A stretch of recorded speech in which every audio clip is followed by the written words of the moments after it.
Good evening everyone, कैसे हैं आप लोग। जून मंथ का फर्स्ट आईपीओ जो है वो आप लोगों के लिए आज लॉन्च हो चुका है। आईक्यू लाइटिंग के नाम से ये इशू है और 6 जून से लेकर के 8 जून तक आप लोगों के लिए ये अवेलेबल होगा।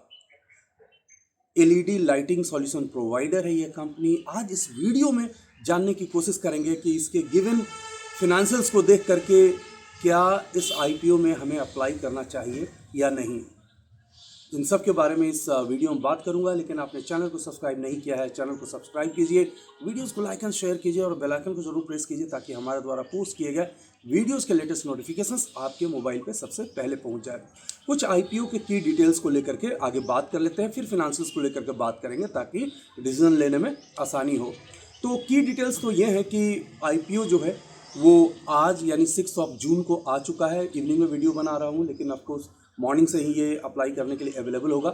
तो 6 जून से लेकर के 8 जून तक 3 दिनों के लिए ये आईपीओ अवेलेबल है।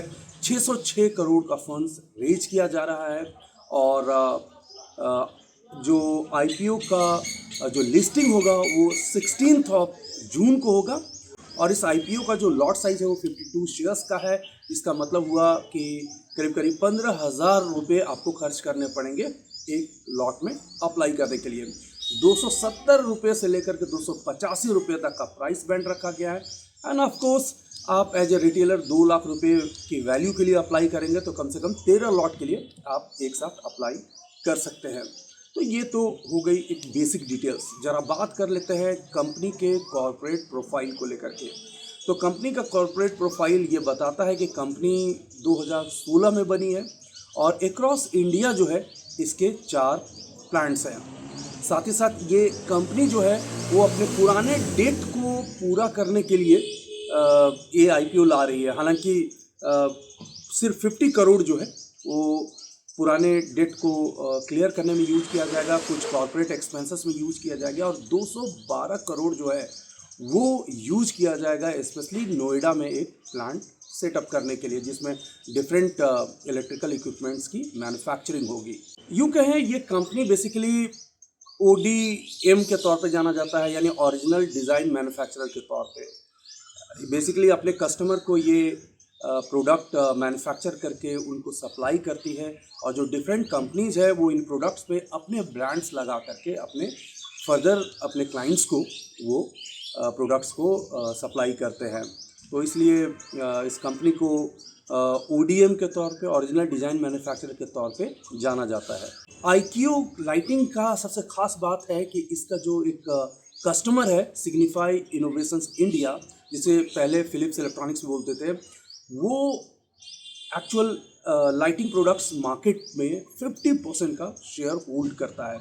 यानी कहने का मतलब है कि आईक्यू लाइटिंग कंपनी के पास एक बहुत बड़ा कस्टमर है, जो एक पॉजिटिव रीज़न है इस कंपनी के स्ट्रेंथ को समझने के लिए। ज़रा फिनेंसेस को लेकर के बात करते हैं।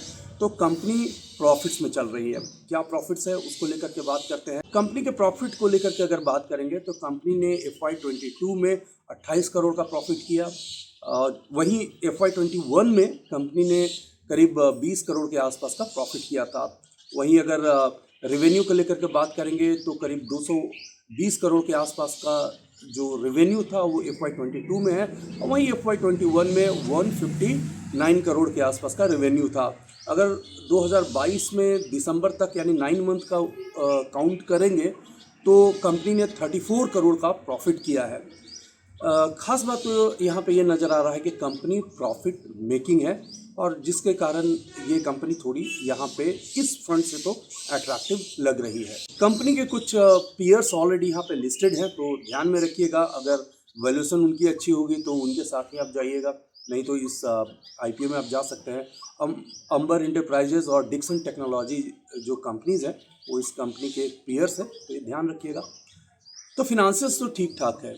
और यहाँ पे एक और बात आपको बता दूं कि टोटल जितना रेवेन्यू इस कंपनी के पास आया है लास्ट 9 मंथ में, स्पेशली मैं 2022 के दिसंबर तक की बात कर रहा हूँ, 93% का जो टोटल रेवेन्यू का 93% जो है वो रिपीटेड कस्टमर से आया है। तो कहीं ना कहीं कस्टमर सेटिस्फैक्शन इस कंपनी के साथ तो है।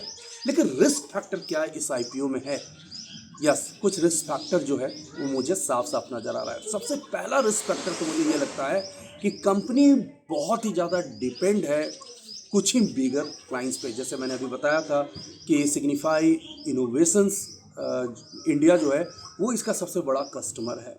तो एक कस्टमर पे बहुत ज़्यादा डिपेंडेंट होना वो काफ़ी गड़बड़ होता है। इनफैक्ट जो टोटल रेवेन्यू आता है उसका 80% जो है वो टॉप 20 क्लाइंट से ही आ रहा है। तो कहीं भी अगर किसी ऑर्डर डिले हुआ या डील कैंसिल हुआ तो इस कंपनी की प्रॉफिटेबिलिटी जो है वो बैडली इम्पैक्ट होगी और वो बहुत ख़राब होगा। तो इसलिए सबसे बड़ा रिस्क फैक्टर तो मुझे ये लगता है। एक और लिमिटेशन इस कंपनी में ये नज़र आती है कि कस्टमर सपोर्ट के लिए और प्रोडक्ट की रिपेयर और कलेक्शंस के लिए अगर कस्टमर लौटा रहा है तो उसके लिए इस कंपनी ने थर्ड पार्टी रखा है। तो डिपेंडेंसी थर्ड पार्टी का है, जो कस्टमर सपोर्ट एक थर्ड पार्टी है वो थोड़ा सा एक रिस्की चीज़ हो सकती है। अगर बहुत अच्छा सपोर्ट इनकी तरफ से नहीं आया तो इनका होल बिजनेस जो है वो थोड़ा प्रॉब्लमेटिक हो सकता है। साथ ही साथ जो रॉ मटेरियल्स के लिए भी थर्ड पार्टी ये कंपनी यूज करती है तो वो भी कहीं ना कहीं एक लिमिटेशंस हो सकता है।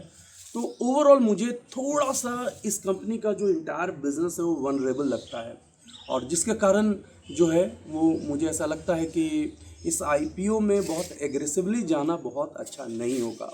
क्योंकि ये देखा गया है कि कोई भी कंपनी जो पुराने डेट क्लियर करने के लिए आईपीओ लाती है उसको थोड़ा आगे ग्रो करने के लिए थोड़ा अच्छा नहीं होता है। दूसरा, जिनका बिजनेस कुछ ही कस्टमर पे बहुत हैवली डिपेंडेंट है वो भी थोड़ा सा वनरेबल होता है। तो मार्केट का सेंटिमेंट्स अच्छा है इसलिए शायद इसमें एक आध लॉट के लिए जा सकते हैं। लेकिन ओवरऑल मैं आपको ये बता करके चलूँ कि बहुत एग्रेसिवली इस आईपीओ में जाना मेरे समझ से बहुत अच्छा नहीं होगा, या अगर जाएंगे भी तो लिस्टिंग गेन के लिए जाना बेहतर होगा। लॉन्ग टर्म इन्वेस्टिंग इसमें आई डोंट नो, शायद मैं उतना ज़्यादा कन्विंस नहीं होऊंगा। लेकिन हैविंग सेड इट, मैं ये ज़रूर बोलना चाहूँगा यहाँ पे कि आईपीओ को लेकर के जो एनालिसिस होती है वो काफ़ी हद तक एक यूँ कहें कि एक खुद का परसेप्शन होता है, खुद का एक एनालिसिस होता है, हिस्ट्री बहुत ज़्यादा नहीं होती है। तो इसलिए मेरा रिक्वेस्ट ये होगा कि आप अपने एनालिसिस पे ज़्यादा रिलाई करके चलिएगा। मेरी तरफ से बहुत ज़्यादा इस आईपीओ को लेकर के एक्साइटमेंट नहीं है। Thanks for watching, take care. Video को लाइक करें, शेयर करें, सब्सक्राइब करें और आने वाले वीडियोस के नोटिफिकेशंस के लिए बेल आइकन को दबाएं।